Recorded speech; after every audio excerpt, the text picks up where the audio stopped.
చివరికి నా ముందుకు రానే వచ్చా. నువ్వే నీ అంతాన్ని పిలిచావు. నిన్ను నాశనం చెయ్యడానికి నేనొచ్చాను. ఓరి బహురూపి, శత్రువులతో పోరాడేందుకు ఒకసారి పందిలా ఒకసారి సింహంలా వస్తావు. నిజ రూపం చూపించలేవా? నా రూపం ఏదైనా కావచ్చు, ఒకటి మాత్రం నిశ్చయం. ఈ రోజు నీ మరణం తథ్యం. నీ సోదరుడు హిరణ్యాక్షుణ్ణి ఏ విధంగా సంహరించానో నిన్ను కూడా నా చేతులతో అదే విధంగా సంహరిస్తాను.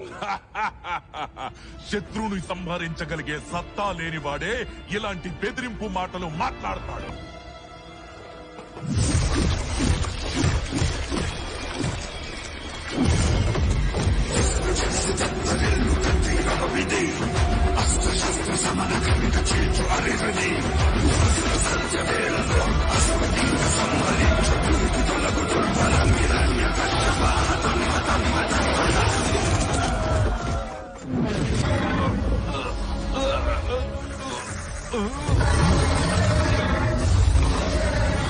హిరణ్యకశ్యప, నీకిదెప్పుడు అర్థమవుతుంది?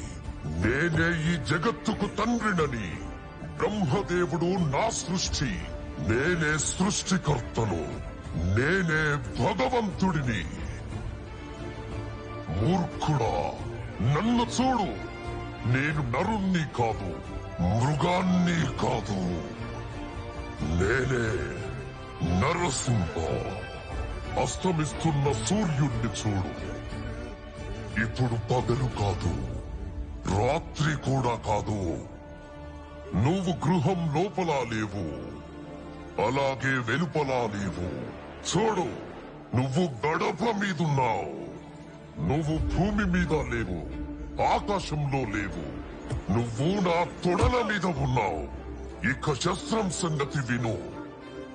నా గోళ్లను బాగా చూడు. ఇవి సజీవము కావు, నిర్జీవము కావు.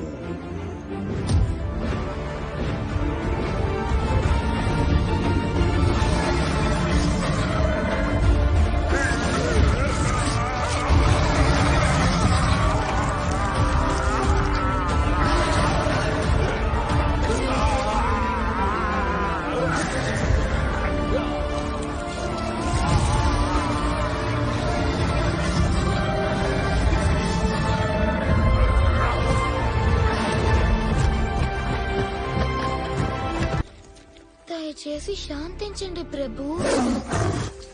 చూడండి, అందరూ ఎలా భయపడుతున్నారు.